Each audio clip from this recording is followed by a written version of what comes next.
नमस्कार दोस्तों, मैं जितेंद्र कुमार आपका स्वागत करता हूं। दोस्तों, कभी कभी कुछ ऐसी प्रॉब्लम आ जाती है, जैसे हम बहुत सारे वर्क करते हैं, इसके बाद भी कभी कभी ऐसी फॉल्ट आ जाती है जिससे हम काफ़ी होते हैं परेशान।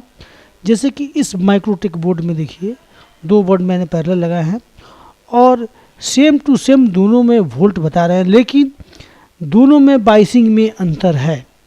और सबसे बड़ी बात कि इसमें और दोनों में अगर हम वोल्टेज की कैलकुलेशन करें तो देखिए पॉजिटिव भी दोनों में सेम आ रही है, लेकिन आप देख सकते हैं कि यहाँ पर हमारी 3.32 वोल्ट जो है बाइसिंग वोल्ट है एक चैनल की, और दूसरे चैनल की अगर हम वोल्ट चेक करते हैं दूसरे इन्वर्टर की, तो आप देखिए कि यहाँ पर ये आप देख सकते हैं कि यहाँ पर भी अगर लीकेज के बारे में हो तो कुछ वोल्ट अंतर है दोनों के दोनों जो चैनल है उस पर। आप देखिए इस चैनल पर, इसके बेस पर आपकी कितनी वोल्टेज है, 0.26, जबकि इस इन्वर्टर में हमने मॉसफेट चेंज कर दिया है और इसकी चारों ट्रांजिस्टर जो है वो भी चेंज हो चुकी है। जो चारों ट्रांजिस्टर है वो भी हमने चेंज कर दी है।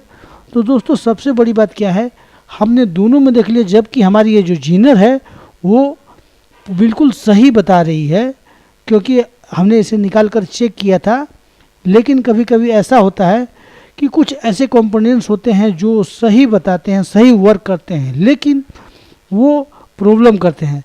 तो हमने क्या किया कि उस जीनर को सही बताने के बाद भी हम उस जीनर को जो है उसे हम अलग कर देते हैं, और अलग करके हम देखते हैं कि आखिर उस चैनल का बाइसिंग क्यों अलग है, जबकि इसमें हमने फुल मॉसफेट लगाए थे। लेकिन इसी प्रॉब्लम के कारण जब न्यू मॉसफेट होने के बाद भी हमारी बाइसिंग कम आ रही थी, तो हमने उससे सारे ट्रांजिस्टर भी चेंज कर दिए, इसके बाद भी हमारी बाइसिंग नहीं आ रही थी।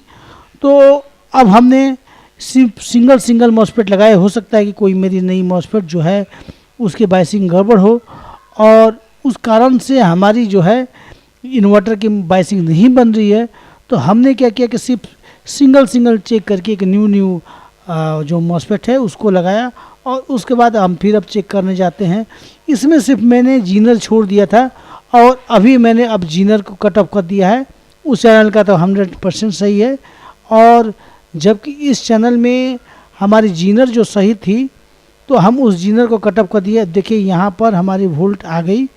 यानी कि कभी कभी कोई, जैसे कि आपकी मॉसफेट और चेंज इत्यादि करते हैं, तो लगभग आप सोचिए कि उसकी रेजिस्टेंस और जीनर को 100%, और जो उसमें BC547 लगती है, उस ट्रांजिस्टर को आप ज़रूर चेंज करें, क्योंकि सिर्फ एक जीनर हमें काफ़ी तबाह कर सकता है, काफ़ी परेशान कर सकता है। तो इसलिए मैं अक्सर कहता हूं कि अगर आप मॉसफेट किसी चैनल का बदलते हैं तो उसका जीनर को आप ओपन कर दीजिए।